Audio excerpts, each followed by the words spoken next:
अस्सलाम वालेकुम students, hope you are doing okay. I am Adeel Yousafzai और आज हम स्टार्ट कर रहे हैं चैप्टर नंबर 11 साउंड। इसका फर्स्ट टॉपिक है 11.1 साउंड वेव। तो स्टूडेंट्स यहाँ पर है साउंड वेव्स। इससे पहले हम एक चैप्टर पढ़ चुके हैं जिसका नेम था simple harmonic motion and waves. इसमें हमारे पास जो वेव वाला पोर्शन था उसमें हमने डिटेल पढ़ी कि वेव है क्या। वेव क्या है? वेव एनर्जी को एक जगह से दूसरी जगह पर लेके जाने का एक मैकेनिज्म है। साथ ही साथ हमने वेव की कैटेगरीज भी पढ़ी। तो मीडियम के हिसाब से भी आपके पास दो कैटेगरीज थी, सिमिलरली डायरेक्शन के हिसाब से भी आपके पास दो कैटेगरीज थी। तो आज का जो हमारा टॉपिक है वो भी वेव के ही बेसिस पर है, लेकिन ये है sound wave. Specially sound waves के बारे में हम यहाँ पर पढ़ रहे हैं। सुन, तो साउंड भी आपके पास क्या है, एक जगह से दूसरी जगह पर जाती है। किस फॉर्म में? वेव की फॉर्म में। और साउंड क्या है? एनर्जी है, सेंसेशन है।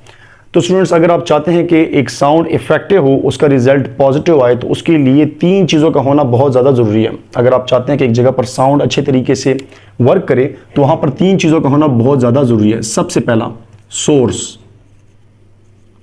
अगर आप साउंड प्रोड्यूस करना चाहते हैं तो आपके पास सोर्स होना चाहिए। और यहाँ पर सोर्स आपके पास क्या हो सकता है?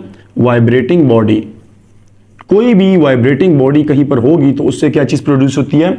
साउंड प्रोड्यूस होती है। सेकंड, आपके पास जो चीज़ है वो आपके पास है मीडियम।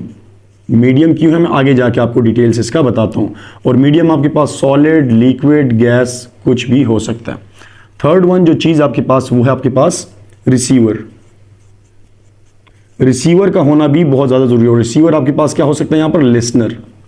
लिसनर आपके पास यहाँ पर लिविंग भी हो सकता है और नॉन लिविंग भी हो सकता है।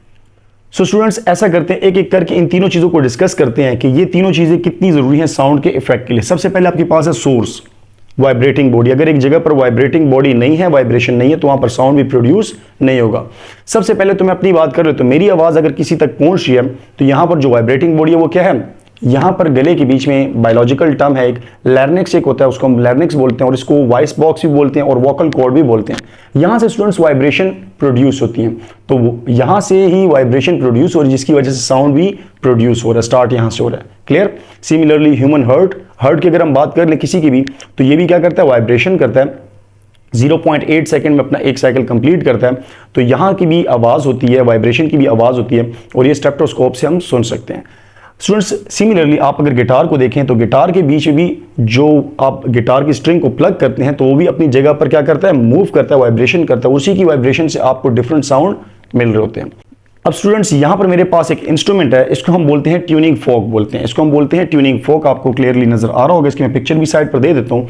और यहाँ पर एक है रबर पैड। ये ट्यूनिंग फोक मेटालिक होता है, और आप देखें तो यहाँ से मैंने इसको ग्रिप किया हुआ है, और यहाँ पर इसके दो बार्स जो आपको नजर आते हैं इसको बोलते हैं प्रॉन्ग्स बोलते हैं स्टूडेंट्स। अब ये यूज किस चीज के लिए होता है? लेबोरेटरी में अक्सर पढ़ा होता है स्टूडेंट्स। ये यूज होता है वाइब्रेशन क्रिएट करने के लिए, इसको बोलते हैं ट्यूनिंग फोक। और ये यूज किया जाता है वाइब्रेशन क्रिएट करने के लिए।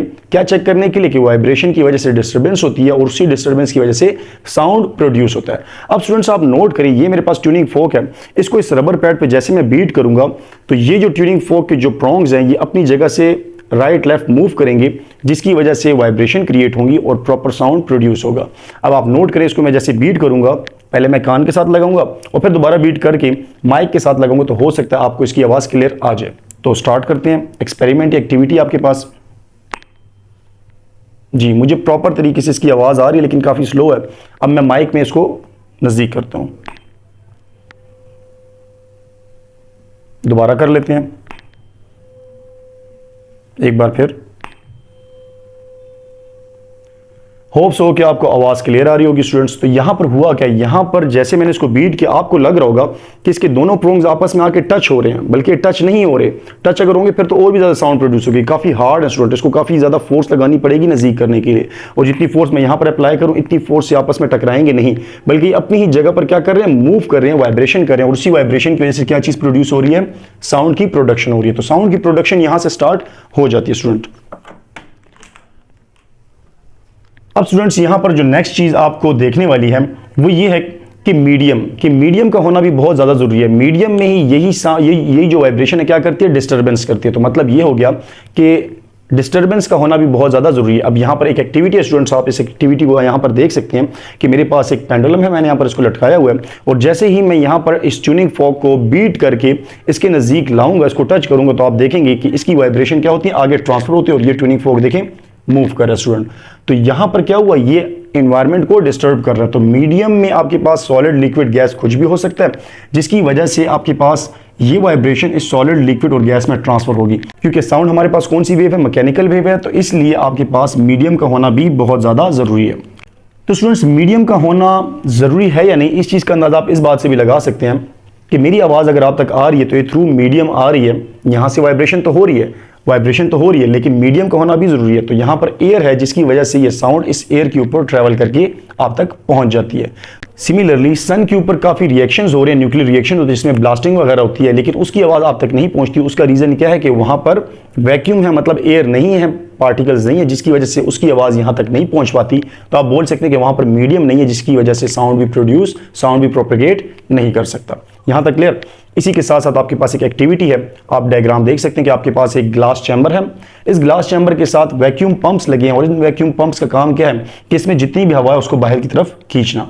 साथ ही साथ इसके बीच में हवा फिल्ड हुई है और साथ में हमने इसके बीच में एक इलेक्ट्रिक बेल रखी है। तो शुरू में स्टूडेंट्स इसमें एयर फिल है और हमने वैक्यूम पंप को ऑफ किया हुआ है। हम जैसे ही बेल को ऑन करेंगे तो यहां से आपको प्रॉपर बेल की साउंड प्रोड्यूस होती हुई फील हो रही होगी, सेंसेशन आपको आएगी कि यहां पर साउंड प्रोड्यूस हो रहा है। लेकिन जो हम इसके बीच में से वैक्यूम पंप को ऑन करेंगे तो इसमें से एयर क्या होगा, बाहर निकलना स्टार्ट हो जाएगा। अब यहां पर जो मीडियम है एयर है और उसकी क्वांटिटी ऐसे ऐसा क्या होती जा रही है, कम होती जा रही है। तो आप महसूस करेंगे कि इसकी आवाज भी क्या हो रही है, जो बेल की इलेक्ट्रिक बेल है वो ऑन है अभी भी, उसकी आवाज ऐसे ऐसे कम होती जाएगी और जैसे ही यहां से सारी की सारी हवा खत्म हो जाएगी तो आपको जो बेल की आवाज है वो नहीं आएगी। हालांकि वहां पर वाइब्रेशन हो रही है, लेकिन वहां पर मीडियम नहीं है, जिसकी वजह से साउंड भी प्रोड्यूस नहीं होगा। आप दोबारा इसमें अगर एयर फिल करेंगे दोबारा से आपको साउंड महसूस होगा। तो इसका मतलब यह है कि मीडियम का भी होना बहुत ज़्यादा ज़रूरी है, चाहे वो सॉलिड हो, लिक्विड हो या गैस हो। नेक्स्ट आपके पास है रिसीवर मतलब लिसनर। अब लिसनर आपके पास लिविंग भी हो सकता है, नॉन लिविंग भी हो सकता है। फिजिक्स के मुताबिक अगर एक जगह पर ये दोनों चीज़ें हैं, सोर्स भी है और मीडियम भी है, लेकिन रिसीवर नहीं, अगर एक सुनने वाला ही नहीं है, चाहे वो इंसान हो या कोई और चीज़ हो, तो उसके मुताबिक आपके पास वहाँ पर साउंड का इफेक्ट क्या हो जाएगा, जीरो। क्योंकि सुनना बहुत ज़्यादा इंपॉर्टेंट चीज़ है। अगर एक कोई सुनने वाला है ही नहीं तो वहां पर इसका मतलब ये कि साउंड का इफेक्ट जीरो। ऐसा नहीं कि साउंड प्रोड्यूस नहीं हो रहा, साउंड प्रोड्यूस भी हो रहा है, ट्रेवल भी हो रहा है, लेकिन कोई सुनने वाला नहीं है, लिसनर ही नहीं है, चाहे वो रिकॉर्डर हो, चाहे वो इंसान हो, जो भी ऑब्जर्वर हो। अगर ऑब्जर्वर ही वहां पर नहीं है तो इसका मतलब ये कि वहां पर साउंड का इफेक्ट क्या हो गया, जीरो हो गया स्टूडेंट। अब स्टूडेंट साथ ही साथ एक और चीज डिस्कस कर लेते हैं। आप लोगों ने पिछले चैप्टर में भी पढ़ा कि साउंड आपके पास कौन सी वेव है, ये साउंड आपके पास है मैकेनिकल वेव्स। ये हम काफी डिटेल से पढ़ चुके हैं पिछले टॉपिक में भी। अब मैकेनिकल वेव स्टूडेंट्स क्या होती है? मैकेनिकल वेव्स आपके पास वो वेव्स होती हैं कि जिसको मीडियम की रिक्वायरमेंट होती है। तो हम यहां पर लिख लेते हैं रिक्वायर्ड मीडियम। मैकेनिकल वेव्स वो होती हैं जिसको मीडियम रिक्वायर होता है और ये आपके पास कौन सी है, साउंड वेव। इसी तरीके से वाटर वेव्स भी हैं, लेकिन यहां पर हम साउंड वेव्स की बात करेंगे। इसका मतलब ये हो गया कि साउंड मीडियम के ही थ्रू ट्रेवल करता है। और साथ ही साथ एक और चीज है कि साउंड आपके पास कौन सी वेव है, लॉन्गिट्यूडनल वेव स्टूडेंट्स वो होती हैं कि जिसमें एनर्जी की डायरेक्शन और पार्टिकल्स की डायरेक्शन क्या होती है एक दूसरे से, ये पार्टिकल्स हैं और ये आपके पास है एनर्जी, इन दोनों की डायरेक्शन एक दूसरे से क्या होती है, पैरेलल होती है। आप देखिए दोनों की डायरेक्शन पैरेलल है। तो आप यहां पर नोट करें, यहां पर एक डायग्राम है। इसी ट्यूनिंग फोक अगर आप ऑब्जर्व करें तो ट्यूनिंग फोक को हम जब बीट करते हैं तो ये अपनी मीन पोजीशन से कहां पर आ जाएगा, एक्सट्रीम पोजीशन पर, मतलब ए पॉइंट पर। आगे मैं यहां पर इसकी डायग्राम भी बना देता हूं। आपके पास एक ट्यूनिंग फोक है, लेट्स सपोज ये एक ट्यूनिंग फोक है। तो ये जो इसकी पोजीशन है स्टूडेंट, शुरू में ये इसकी कौन सी पोजीशन है, ये इसकी पोजीशन है ओ पोजीशन। आप इसको जैसे बीट करेंगे तो इस पॉइंट से कहां पर आ जाएगा, इस पॉइंट पर आ जाएगा। लेट्स सपोज यहां पर आ गया, इसकी ए पोजीशन है। तो ये इसके ऊपर आपने एक्सटर्नल फोर्स अप्लाई की तभी ये ओ से कहां पर आया, ए पर आ गया, एक्सटर्नल फोर्स के अप्लाई करने से। अब आप जैसे इसके ऊपर एक्सटर्नल फोर्स हटा देंगे तो दोबारा से कहां पर जाएगा, ओ पोजीशन की तरफ जाएगा। किस वजह से, रिस्टोरिंग फोर्स की वजह से। और यहां पर ओ के ऊपर आके रुकेगा नहीं, बल्कि कहां पर आएगा, एक और पोजीशन पर आ जाएगा। इस पोजीशन को हम बोलते हैं बी पोजीशन। ये किस वजह से आया, ओ पर क्यों नहीं रुका, इनर्शिया की वजह से। अब आप नोट करेंगे जैसे ये ओ से बी की तरफ जाएगा, डायग्राम आप देखें तो आपके पास बाहर डेंसिटी है, एयर डेंसिटी इक्वल है। आपके पास जो पार्टिकल्स, जो मीडियम की डेंसिटी है वो क्या है, यूनिफॉर्म डेंसिटी है। लेकिन जैसे ये आगे की तरफ बी की तरफ जाएगा तो ये उन पार्टिकल्स को क्या करेगा, डिस्टर्ब करेगा और वहां पर बहुत सारे पार्टिकल्स एक दूसरे के साथ क्या हो जाएंगे, कंप्रेस हो जाएंगे, क्योंकि एनर्जी ट्रांसफर करेंगे। अब जैसे ही बी से दोबारा ये ए की तरफ आने की कोशिश करेगा तो तब वहां पर क्या आ जाएगा, गैप आ जाएगा, एनर्जी नहीं ट्रांसफर होगी। तो आगे टाइम गुजरने के साथ साथ इसके बीच में कंप्रेशन और रेयरफैक्शन बन जाएंगे। तो आप देख सकते हैं कि वो पोर्शन जहां पर पार्टिकल्स की तादाद काफी ज्यादा है उसको हम बोलते हैं कंप्रेशन, क्योंकि यहाँ पर पार्टिकल्स एक दूसरे से कंप्रेस हुए हैं, और वो वाला पोर्शन जहाँ पर पार्टिकल्स की तादाद काफ़ी कम है, मतलब रेयर फ्रैक्शन हम उसको बोलते हैं, क्योंकि यहाँ पर पार्टिकल्स काफ़ी रेयर हैं।